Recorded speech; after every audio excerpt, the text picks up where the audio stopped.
Hi everyone, and welcome to this week's Prophecy Update. As always, it's our desire to bring the events that are happening in the world from a biblical perspective and also a prophetic perspective. So thanks for joining us this week. This week we want to continue in part 2 of the Great Reset's economic impact on us. And like I mentioned last week, we talked about the different facets of how the setup of the one world economy is going to affect us. Now again, let me put the caveat on this always. We could be raptured at any point in time, but the longer we're here and the closer the rapture is to the tribulation, the more setup we are going to see economically. And it's going to be important for us to understand, because now not only do we have to have in our minds that we could be raptured, we have to be able to prepare for what is coming ahead if the Lord desires us to go through some birth pains before the tribulation sets in. Again, we're only promised to avoid the tribulation, the 7-year tribulation, but we're not promised to not see the setups and some of the hardships and the birth pains that will happen prior to the tribulation. And so that's what we talked about last week, of the economic impact it's going to make on us if we're still here for some time. And so I want to continue in this discussion about that. So just to refresh our minds, the Great Reset, the men of Davos, the globalists, the global elites, and all the countries of the world, their plan is to economically consolidate all power and money to just these global elites. And they will have all the global power, global control, and have all the global money. And it's like Scripture says last week that we pointed out, for the love of money is the root of all kinds of evil. And this is the ultimate form of evil that the love of money will show and demonstrate. That they will control the money, take it from us, and have all the money piled up to serve them while we all go poor. And we talked about that last week. So I want to continue. I gave you 5 economic impacts that might come your way. And I use the word might, again, to hold off on the point that you might be raptured and none of this that I'm saying is going to make an impact on you. But again, it possibly could if the Lord tarries and delays His coming. And the closer, I said, the rapture is to the tribulation, the more you're going to see. And unfortunately, the more it's going to economically impact you. Now, why do we study this? Well, simple. We need to know the signs of the times, but we need to know how to make wise decisions in our life economically. And if we're going to be here for something like that, and change to a digital currency and a change to international monetary system instead of the dollar, well, then you need to know this information to make wise economic decisions. And so it's imperative for us to know these things. So like we saw last week, and we discussed, they're causing deficits on purpose. We talked about that, of why, according to modern monetary theory, why they're okay with having debt. We talked about that under modern monetary theory, that they have no problem with printing off as much money as they need to print off, and that's why they're doing it. That's why the Biden administration is doing it. We talked about how they're going to usher in higher taxes and more taxes under modern monetary theory, and we talked about how it's not that they need the tax money; it's that they're trying to take money from you and club you to penalize you for having too much. So it's the idea of taking yours and giving it to others. It's not, because if you can print off money, you don't need a tax revenue, okay? We talked about how they're going to force us to a digital currency last time, and it's going to be an international, global digital currency. They're going to destroy the dollar. We talked about that last time. So again, if you missed it, go back and watch the first video, kind of get caught up with where we're at right now. And lastly, we talked about how they're going to destroy the free market capitalistic economic system and replace it with what we call stakeholder capitalism. And we went into that last week. and how it's going to affect businesses and customers with an ESG score and all of that. Again, I'm not going to go back into that today, but that's the stuff we talked about last time. So if you haven't seen part 1, you got to go back and get that under your belt. And then here we are, we're going to pick up with number 6, another economic impact that's coming our way. And so with number 6, let's talk about what the Great Reset wants to do. They flat out come out and say they do not want you to own anything. They say you will own nothing and be happy about it. So the idea is they want to abolish private property by 2030. I believe that will come sooner. They're working on this in overtime, trying to get this accomplished. And see, the idea here is that the elites want to control the economy. They don't want a free market economy where they have no control. That's their problem. What they want is what's called, in their view, a circular economy.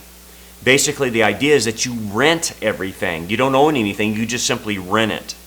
Housing will be so astronomical that you won't be able to afford housing, is the idea. You'll only be able to rent it. It's kind of like some things I've seen so far with this idea of renting. I've seen in hotels that you can rent clothes. Now, I don't know who in the world would want to do that, but they want to eliminate you carrying your bags and luggage, and then you just go to the hotel and you just rent the clothing while you're there.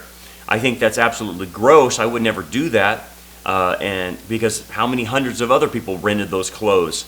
So it seems crazy, but they're trying that out. And that's how you'll see the economy. It's a circular economy. You just rent it, and when you're done, you give it back to the economy. It circles back to where you got it. And again, they're going to make housing so unaffordable that no one will be able to really own anything.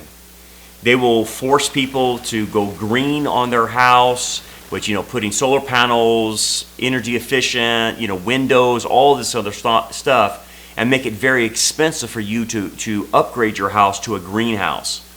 And they're going to say, well, if you can't upgrade it, then we'll buy it from you and you can rent back to us, and we'll make your house green for you. That will be how the deal is cut.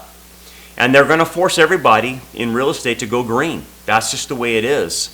And people don't have the money for this. So the big corporations are the only ones that have the money, and they will be buying up real estate like there's no tomorrow.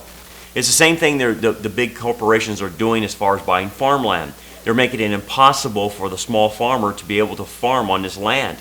So the big corporations come in, they buy it, and they can be ESG compliant and put basically everyone out of work to where no one owns land. The big corporations will do it through corporate fascism. And so, that's kind of the idea when they're going green. Like, they want this green fertilizer for farmers to use and basically eliminate all the other fertilizers they use. So you have to only use their product, which is green fertilizer. Well, it's going to put everyone out of business. People won't be able to afford it. Furthermore, when they do things like this, if you don't comply with greening up your house or whatever it might be, buying a greenhouse or selling a greenhouse, the banks will not loan you any money, or any investment firms or government will not give you any money if you're trying to buy a house that's not green, or you're trying to sell your house that's not green. They will make you have a greenhouse. This is where they're going.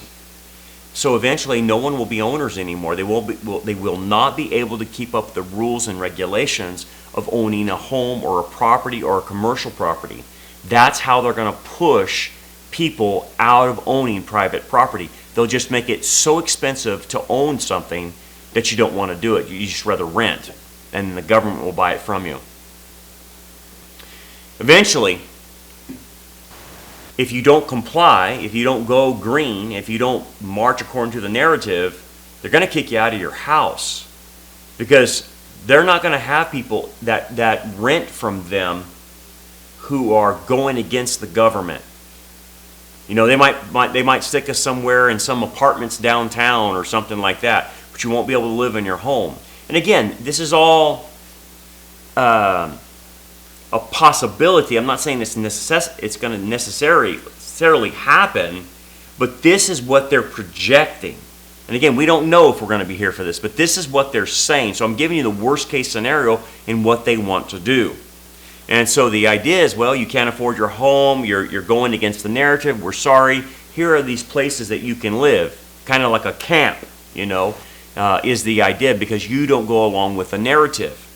And do not think for a moment they will not put people in camps. Eventually they will, if this continues to go unabated. That's the problem. Nothing's stopping this. Furthermore, they will make products very cheaply. They're going to be made from recyclables. And because of that, the things that you buy will wear out quickly, break, whatever. They're not going to be like in the old days where a washing machine lasted 30 years, or a dryer lasted 30 years, or an oven did. Everything is going to be made out of cheap recyclables. And it's going to break down, and nothing will hold itself together. The quality of your products are going to go down. And that's how they're going to rent them out to you, and you're going to turn them back in to be recycled, and they're going to be made into more cheap products. It's a very utilitarian mindset for products. You won't have things of value. The elimination of nice things, of having nice things, and collectibles and stuff like that will be eliminated. If you look at communist regimes, there's no nice things in their culture. There's no collectibles per se. These people are trying to eke out a living and get their next meal. That's the idea, that they're going to be very little nice products. There will only be utilitarian products. Nothing really of value. Only what is needed, right? So the idea is the death of shopping is really what's coming. And right now we're seeing that the death of shopping is happening. No one really goes to a brick and mortar building anymore. They buy everything online. A lot of people just order stuff and have it delivered. That's the new trend. So but really where it's going is the death of shopping. You're just going to be able to buy things that are utilitarian.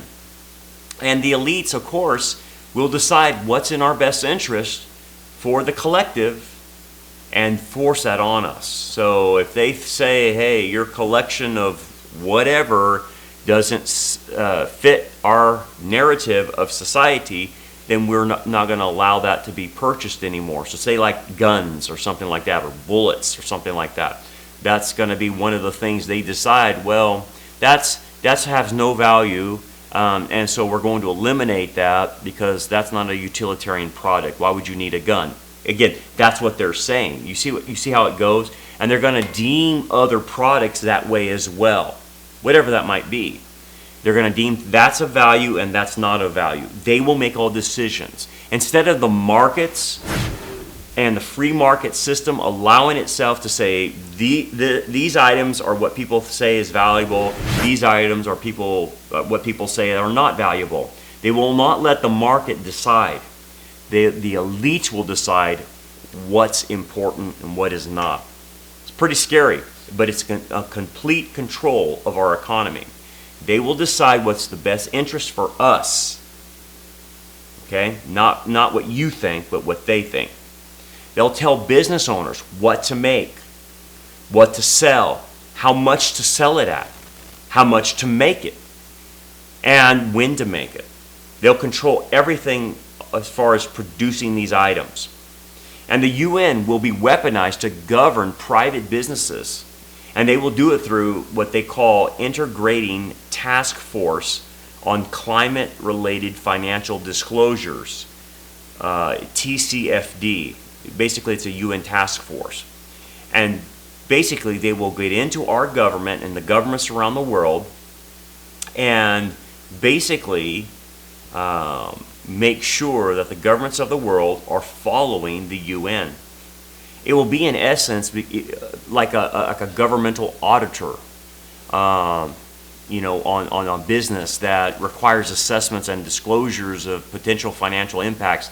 So it's an auditor kind of thing, and that's where Roman imperialism will come into our financial markets because of that. So business owners basically are going to have no choice at all. So in this period of time in which they're trying to ramp this thing up, they pretty much could put anyone out of business that doesn't comply with their ESG scores, save the planet, wokeism, affirmative action requirements, and whatnot. Basically, you have to comply, or these auditors from the UN will basically shut you down. And so if you fail to comply, you might lose your business, or you might lose your insurance. So if you lose your insurance, you lose your license, and then you lose your business or something like that. That's how it's going to work. And so this is the plan. I know it doesn't sound good, but this is what they want to do. They've been wanting to destroy small businesses, and they have done a good job, but the small businesses will not be able to stay up with the ESG compliance scores, the environmental, social, and governance. And we talked about that last time. That basically is going to eliminate small businesses and medium businesses, and so there's no competitors. It's all a monopoly, and they're basically going to drive everyone out of business through regulations. And that's why people won't own anything. It'll all be a corporate fascism that's going on. So that brings us to number 7, another economic impact. Like I mentioned before, they want to control the farming. Okay? And they're doing this right now, but the agenda is to destroy farming via regulations, via restricting of water, or paying farmers to plow their fields under. They're going to seize the seizure of cattle land and farmlands for the environment, for eco-friendly, right? They don't want people producing food. They want to control the production of food and its distribution. Again, more control. And basically the mindset with people is, we're going to control the food because there's a lot of useless eaters. And basically you're going to see mass starvation around the world. Now we know that because of what the passages in the book of Revelation talk about in chapter 6. There's famines. And so they're going to control this food and basically cause famines on purpose. Food shortages on purpose. And so they're going to attack the farming. They're eliminating farming on a local level and make it basically a corporate endeavor, a corporate fascist endeavor partner with the government. They're going to have to use sustainable fertilizer if you're going to farm. How about this? No gas tractors. They're going to pay farmers not to grow crops and just allow the land to go fallow. This is how they're going to do it. This is what they're doing right now, and they're going to eliminate farming.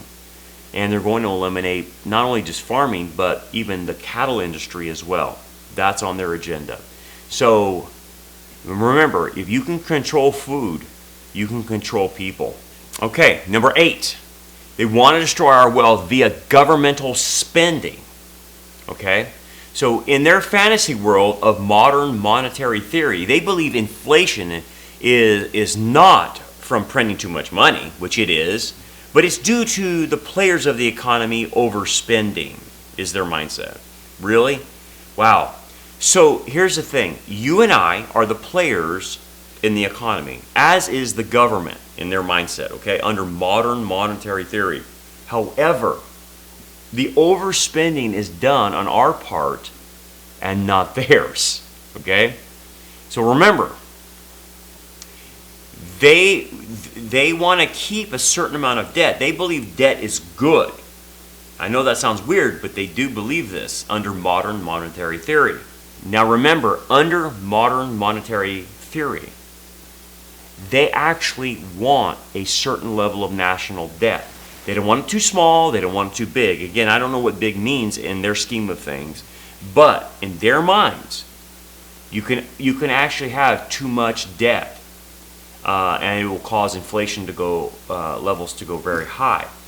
But the real issue is, no matter what, if you have debt, it's going to cause inflation. That's a problem. So because you have too much money chasing too few of goods. So in their scheme, in their mindset, this twisted mindset, as you and I are players in the economy, and so is the government, they want us to stop our spending while the government, continues their spending. And they say that the government needs to spend to maintain the inflation number that they want. I know that sounds crazy. It is crazy, and it doesn't make any sense, but this is how these twisted people with a Romans 1 mind think like. They don't think straight. And so the idea is they're going to penalize you and I through taxes and regulations and basically stop us from spending, but allow themselves to spend like a drunk sailor on leave. They're just going to go hog wild, but they want us to stop our spending. So the idea is we'll destroy yours and my wealth. They're going to destroy so they can keep spending and keep the inflation level where they want it. I know that sounds crazy, but it's nuts, right? And basically what they're doing through this system is stealing our wealth. That's what they're doing. It is the greatest example in all of human history of a theft on this kind of level of taking from people who have it and who had earned it legitimately and taking it through governmental means. And it's going to happen globally. It's not just a region or a nation. It's going to be globally. They're going to take everything away from people. And they're going to make massive amounts of money, right? These global elites. And basically, they have to steal a nation's wealth and people's wealth, and they're going to control it all. So that brings me to number 9. They want to redistribute our wealth. So under modern monetary theory, this is how they're going to distribute it through a digital currency via taxes, okay? So the idea is kind of a Robin Hood tactic. You're going to take and steal from those who have wealth and give it to those they deem the underclass, okay? Now, they're not going to be able to take wealth from the uber rich because they are the uber rich. The uber rich has always figured out how to avoid this. So they're basically going to take the wealth from the middle class of all countries. That's where it's coming from. And then give it to whom they deem as the underclass nations and their underclass people. And so in their minds, they do not like wealth inequality. And wealth inequality is just because of the way we live, okay? This is the world, this reality. There's going to be wealth inequality. The world is fallen.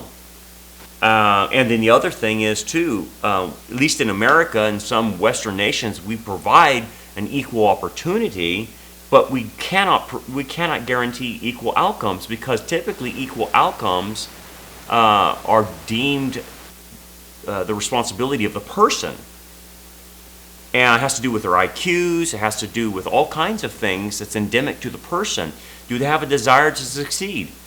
There's been many books written on this. The reason people don't take advantage of the opportunities given to them is because, number one, they're lazy, and number two, they're immoral. There's been books written on this stuff. The reason people do bad economically, at least here in the West, in America, is because they're immoral. They get into things that just destroy them economically, right? Drugs, alcohol, wrong relationships, bad relationships, and it destroys them economically, right? That's what happens. And so no one wants to talk about that. They want to make it about race, right? But it's not about race. It's about morality. That's what really it's about. Hard work, things like that. Well, anyway, the left, the Babylonians, don't like wealth inequality. So in order to make it even for people, there will be more governmental programs that give free money away to the people they deem the underclass, and they'll have all these various social programs that they establish with our tax money. And so they're going to tax the middle class of all the countries, hardworking people, and give it to people who don't understand responsibility. They're going to give them free education, free this, free that, free medical, to people who typically are immoral and people who are typically lazy. I'm not saying that there's not legitimate people that need help. There is, and there are, okay? So let's just take that out of the equation. The majority of the people that they're going to be helping are freeloaders. That's it. They're just freeloaders. Are there legitimate ones? Of course. But for the most part, people are lazy and they don't understand hard work And they don't understand the principle, if you don't work, you don't eat. And so our money is going to be redistributed to those people, not just nationally, but globally. Okay? And here's the kicker.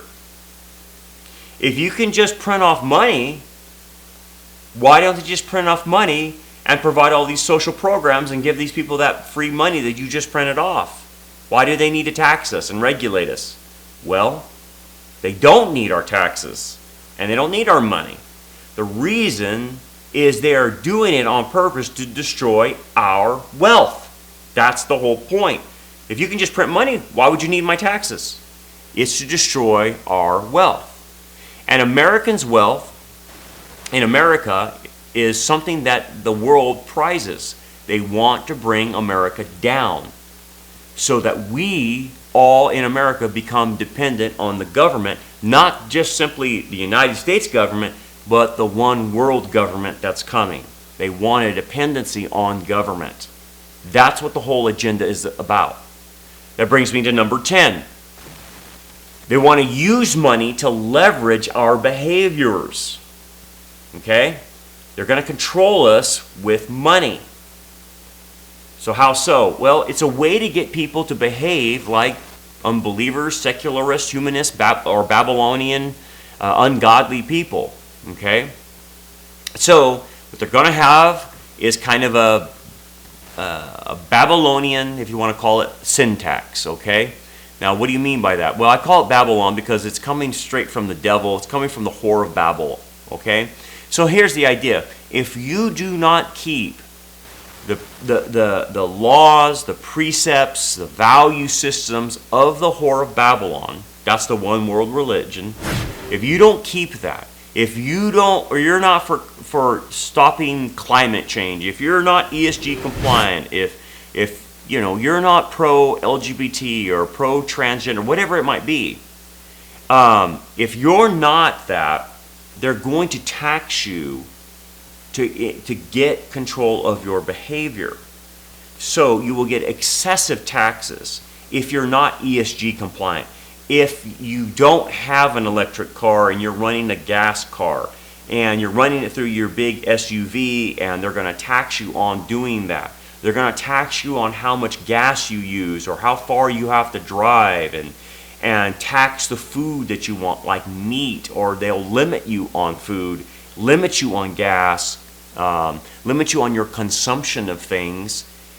All of that will be controlled. So basically, like say if you want to go out and buy a gun or buy some ammo, that's a sin tax, and they will tax it heavily. Just kind of like what they do with cigarettes, and even already what they do with guns and ammo. They just, it's a sin tax.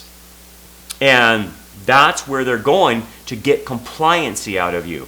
They'll just make it so expensive that the things you want to do will be out of reach. Again, if you want to drive across the United States, forget that. You're going to have too much carbon emissions, and you can't do that. We're only going to limit you to 300 miles or so or whatever. And again, it's the idea that the global elites know better than us, and they're going to tell us what's good for public health, public safety, public security, and whatnot. Okay? That's what it all boils down to. So the idea of the Great Reset is to create this new social contract with everybody, a new social global contract that affects every global person and affects what they do, how they live, what they consume, where they go, all of this in this one world economy. And then, like we said last time, it will be implanted on you through a chip. You will carry your economy on you. They will be able to track your buying and selling, your coming and going. Everything about you will be on your body. That's where it's going. All your health records, all your bank account, all your transactions will be right there on your electronic ID. And eventually you'll have a social credit score. It will be basically an ESG score.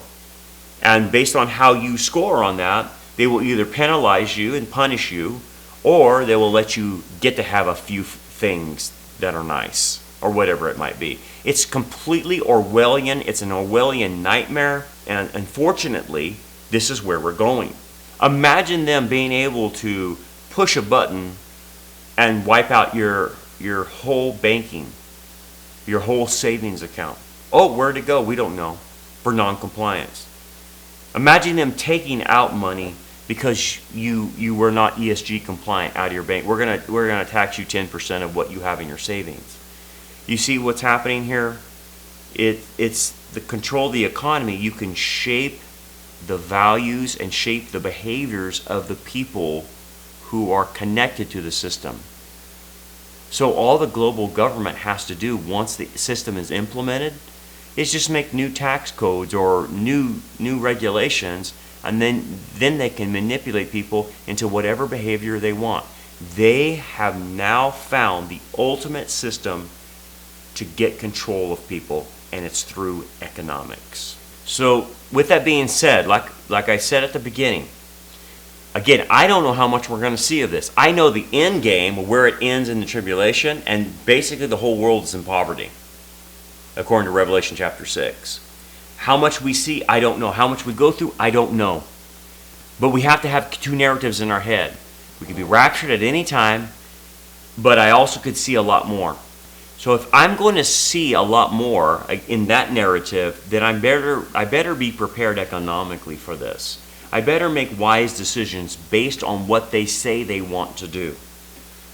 What does that mean for you economically? It may not mean anything. I don't know, but it may mean something. So you have to take that in, discern the signs of the times, take that before the Lord, and ask the Lord what He would have you to do economically. Again, that's between you and the Lord. I can't give you any economic advice. I can only tell you what they're planning to do. So with that being said, we'll take that to heart, understand it, and try to apply it as best we can. Before we go, let me make a few announcements. Remember, we're on now Bitchute and Rumble, and you can find those channels. Follow the link there, and we'll be on there for the time until they finally censor us. I don't know if they will or not, but at least we have two platforms now that are available to us. And then also follow this other link for getting on our text alert system. We send out text alerts occasionally to tell people what's going on, what's happening, if we get shut down or we're using a new platform. So make sure you're on our text alert system. Follow that link, fill out the information. And then also prayerfully consider being a prayer partner and also a financial partner with us. We have a lot of needs. We get a lot of attacks, and we need all the help we can get. So if the Lord puts it on your heart to help us prayerfully or financially, that would be very much appreciated. And anyway, I'll leave you with this. As the Lord said, when you see these things begin to happen, the movement towards the one world government, the one world economy, look up, lift up your heads, for your redemption draws near. God bless you. We'll see you next time.